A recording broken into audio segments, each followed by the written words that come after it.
tengo que expresar mi sorpresa, porque no es... yo me llamo Norma, por empezar. Encantada.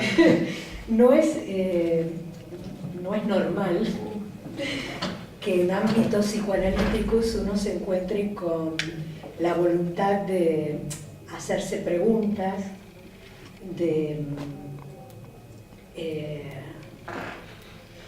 de cuestionar cierto dogmatismo dentro del ámbito, y que todos sabemos lo que son los dogmas, terminan transformándose en creencias. Y no lo digo yo, lo dice Manoní, ¿no? Me pareció muy interesante la charla donde tú de alguna manera desde la teoría queer intentas preguntarte, porque siempre la pregunta vienen desde otros lugares, es decir, cuando uno está inmerso en una teoría, si uno no se abre a otras disciplinas, la teoría se cierra. Y este recorrido que has hecho me pareció sumamente interesante, ¿no? Hablabas de la lógica binaria atributiva, de cómo esto normativo nos apresa, nos deja como presos de los nombres, de las categorías, y es como que el deseo siempre se subleva y quiere huir de las nominaciones. Por esto me parece que la teoría queer es interesante en el sentido de decir, bueno, dejemos de ponerle nombre a la sexualidad, porque en esa medida seguiremos, ¿no? No terminaremos nunca, liberémonos de esta división por sexo, e intentemos vivirla en libertad, ¿no? De alguna manera sería.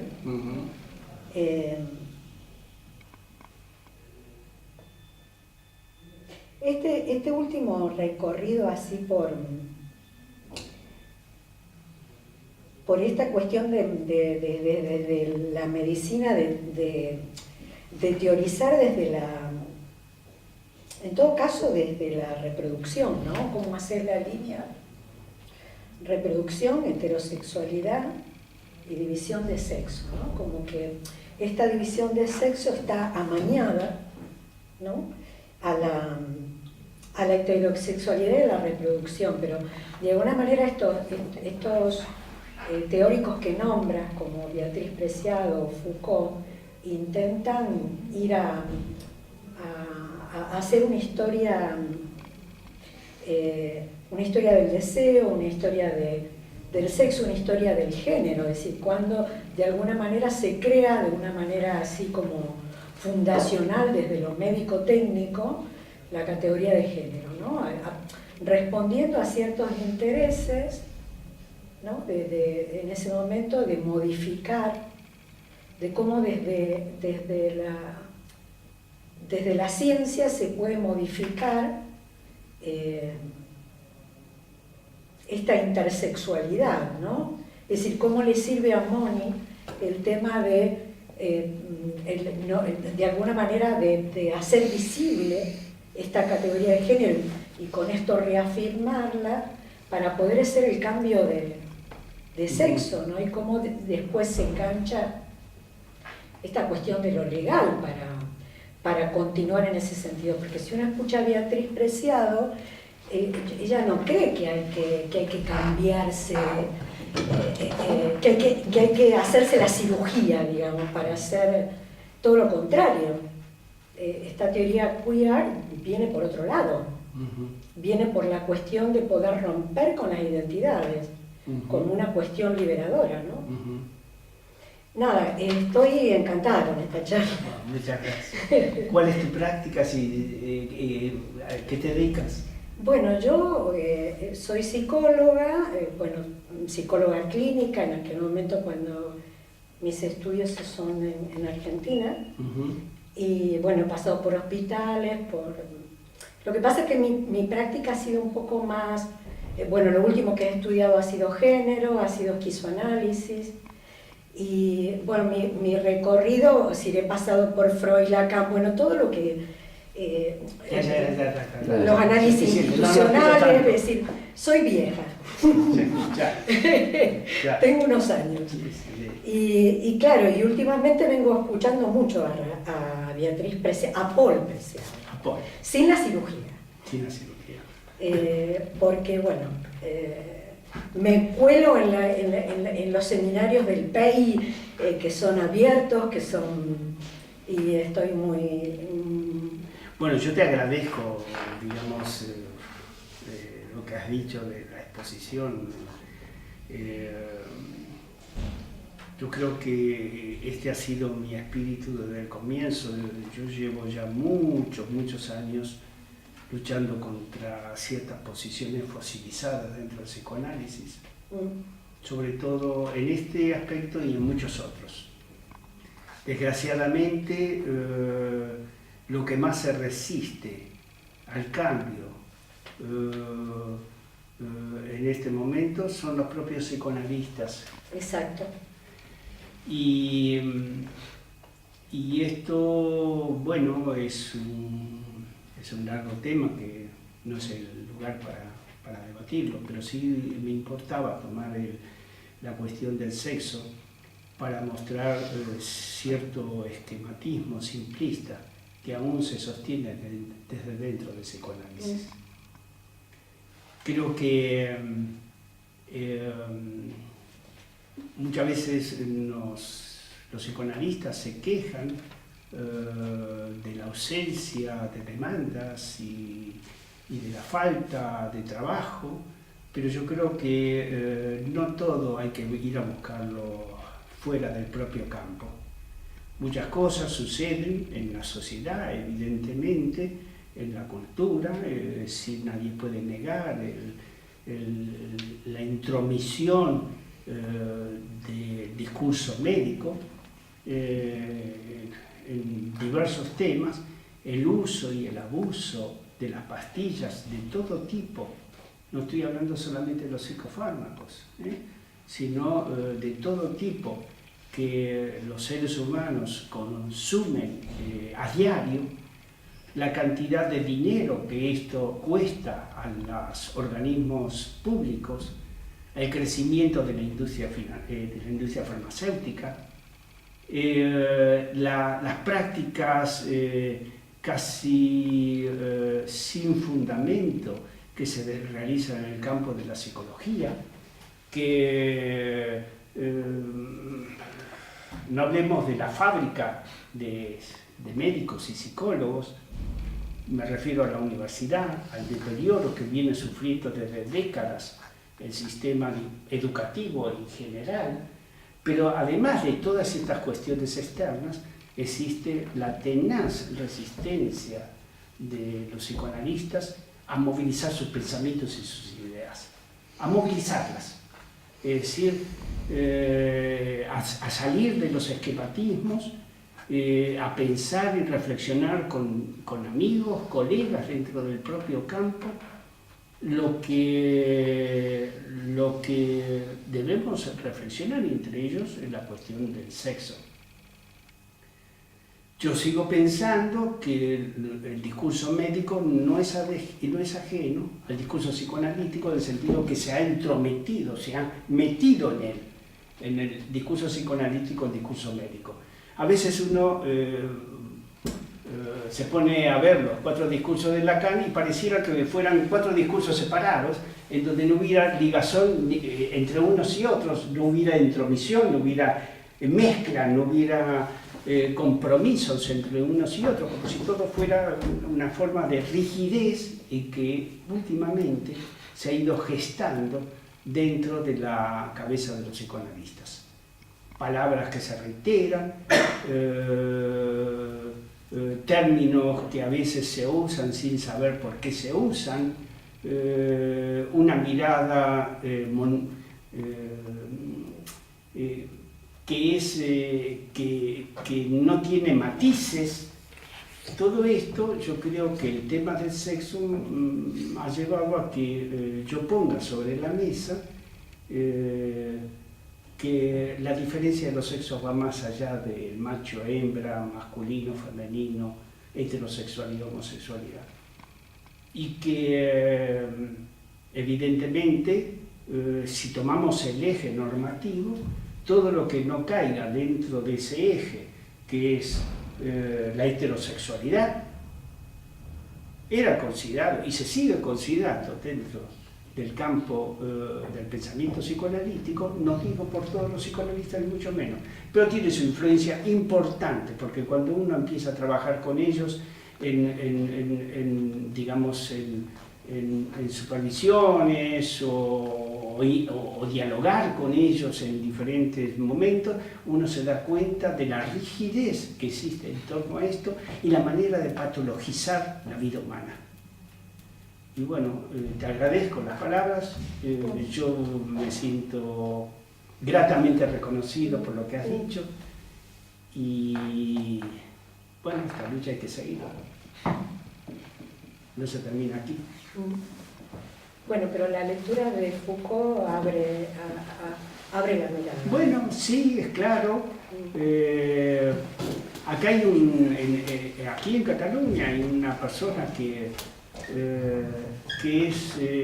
desde hace tiempo dicta cursos sobre Foucault y él no quiere formar grupos con psicoanalistas. Está cansado de discutir tonterías. Expresamente dicho por él. Entonces... Perdón, acá si hablas de alguien conocedor de Foucault, ¿estarás diciendo Miguel Morey o...? Exacto. Yo he ido a las clases de Miguel Morey en filosofía apenas aterricé en Barcelona. Lo primero que hice, dije yo quiero conocer... Hace años esto. Quiero conocerlo, así que he estado cuando la universidad estaba allá en las Torres. En las Torres. En las Torres, sí. Bueno, los psicoanalistas no lo leen y menos leen a Foucault. Pocos leen a Foucault, pocos. Yo no me animaba a participar, pero hay otras chicas que capaz que por ahí eran chicos. ¿Ellos han venido desde el principio? Sí. Digo, porque a mí me habló Leandro Carmona y me dice, la gente participa, hay debate, está interesante. Lo que pasa es que hoy hay poca gente, hoy somos... es casi una familia esto ya. Bueno, me lo he perdido, lo lamento. Pero bueno, esto continúa a partir de cuándo. En algún momento se van a colgar todas las charlas que he dado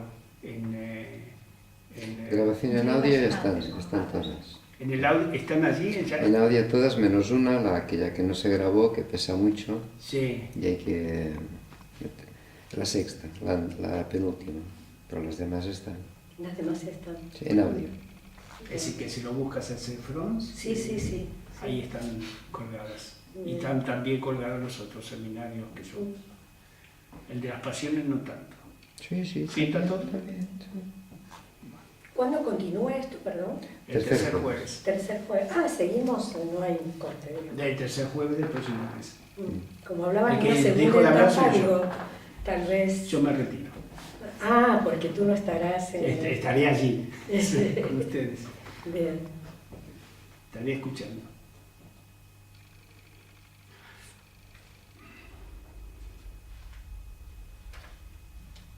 Bueno, no sé. Sí. Mira, no sé por qué, si es por influencia de lo que había aquí al lado, me venía la idea de la castidad. La castidad. ¿Qué piensas de la castidad?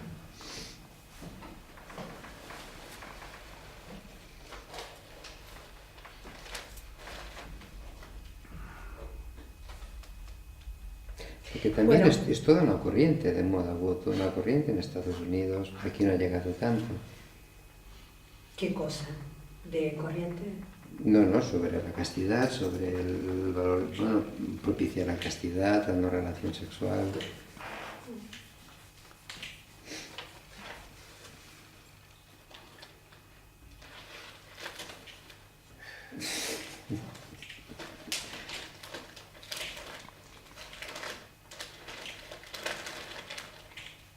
No, es interesante ver esto de cómo hay un momento histórico, político, en donde se refuerza este concepto de la heterosexualidad, de la familia nuclear, de la reproducción, ¿no? Como que de alguna manera se acentúa en el pasaje del feudalismo al capitalismo, que en ese sentido Silvia Federici hace un análisis en Calibán y la bruja y en otros textos, cómo de alguna manera se va haciendo ese pasaje de la casa a la familia nuclear, y Beatriz Preciado de alguna manera toma esto de cómo el varón representa el poder soberano y cómo de alguna manera ese poder soberano sigue, digamos, representado en el padre de familia, y cómo de alguna manera hoy nos encontramos entre diferentes técnicas como diríamos, tomando a Foucault por ahí, de técnicas de poder, ¿no? Que de alguna manera están presentes, aún las más antiguas, ¿no? Las del poder soberano. Es decir, ella habla de cómo el disciplinamiento pasa, bueno, es lo que dice Foucault, ¿no? A las técnicas de control, a los dispositivos de control, y cómo ella habla en este momento de la fármaco-pornográfica, ¿no? Cómo de alguna manera se van como mutando, podríamos decir, ¿no? Estos dispositivos de poder que producen subjetividad, ¿no? Y que reproducen subjetividad, y cómo te encuentras en los tiempos actuales, en la modernidad, actuando tal vez todos estos dispositivos al mismo tiempo, ¿no? Paralelamente. Porque hay instituciones que se encargan de, qué sé yo, las técnicas de disciplinamiento, hay instituciones que todavía se encargan ¿no? de sostenerlas, ¿no? Paralelamente a otras técnicas. Bueno, pero no hay que ir a buscar instituciones más allá de la familia, ¿no? Y yo creo que cuando Foucault habla del poder, no está hablando ni de la represión ni de las prohibiciones. Antes se identificaba el poder con la ejecución de prohibir o de reprimir. El poder ya no pasa por esas líneas, el poder pasa por el campo educativo, el campo, digamos, del discurso social, de los diferentes organismos, desde la familia hasta cualquier nivel, inclusive el estético. Es decir, yo he resaltado en estos informes médicos el carácter, digamos, de malformación vinculado a lo desagradable.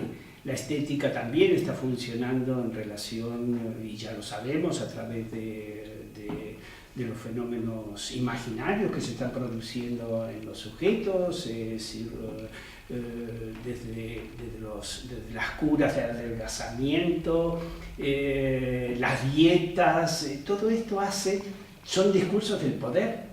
Son discursos del poder que no prohíben, más bien estimulan, es decir, el bien hacer, la alimentación, etc. Son discursos del poder. Y en esos discursos del poder a veces es discriminar, es difícil discriminar, pero nosotros estamos todos, digamos, en un mare magnum, en donde lo que trata de decir Foucault a veces es difícil de discernir. ¿Por dónde pasa el poder y de qué manera uno se debe posicionar frente a eso? Y bueno, es cierto, es decir, el poder ya no está en una figura determinada, que puede ser un presidente, el Tribunal Supremo. No, el poder está en la calle, en cada uno de nosotros ya está introducido. y está siendo ejecutado al mismo tiempo y transmitido. Y en psicoanálisis quizá nos pase esto también. Es decir, no hay líderes, no hay... Sí, pero seguro que, a ver, Foucault lo sostiene de alguna manera, y esto no lo escuchan los psicoanalistas, es decir, en la transferencia hay una relación de poder, y el Lacan el que más lo acentúa, colocando ese poder de la transferencia en el saber, aunque él diga supuesto. Sí, bueno, hay una dimensión política de la subjetividad. Claro que hay una dimensión política. Que es lo que dices tú, que es la relación, ¿no? Es decir, cuando Foucault habla de poder, no es que dice que el poder no sea represivo, pero dice no solo represivo, sino en positivo, inducir, seducir, incitar. Fascina. ¿Qué es lo que tú ves en esta sociedad que es mercantilista, ¿no? Absolutamente. Y entonces, bueno, los aparatos de verificación también son mercantilistas en este momento.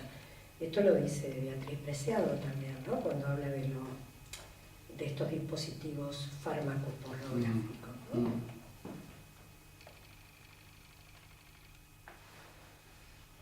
Así es. Bueno, pues... Bueno. Sexo y poder.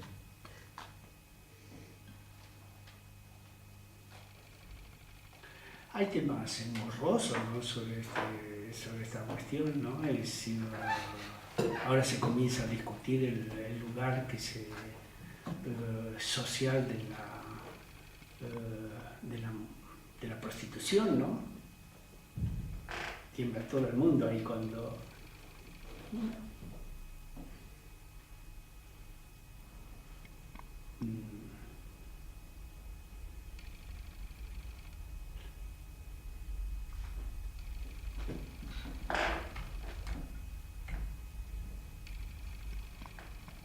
Bueno, ¿seguimos la próxima? ¿Sí? Sí. Seguimos la próxima. Muy bien.